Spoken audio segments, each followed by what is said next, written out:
C'è chi dice che abbiamo messo soldi pubblici regalandoli alle banche.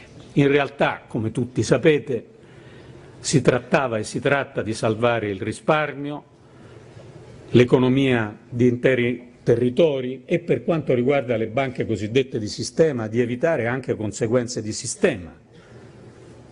Altro che regalare soldi ai mariuoli. Non abbiamo regalato soldi agli imbroglioni, insomma non ci siamo fatti prendere per i fondelli. Non poteva non toccare il tasto banche il Presidente del Consiglio Paolo Gentiloni all'ultimo discorso della sua legislatura.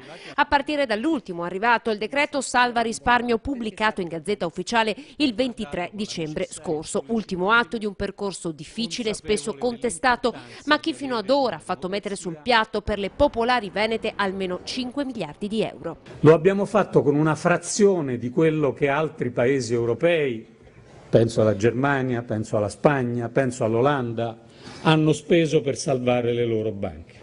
Una frazione.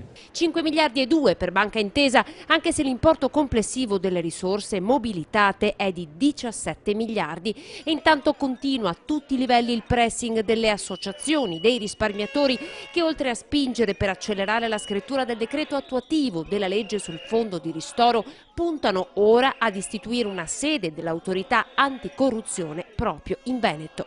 Non abbiamo tirato a campare. Non abbiamo tirato a campare.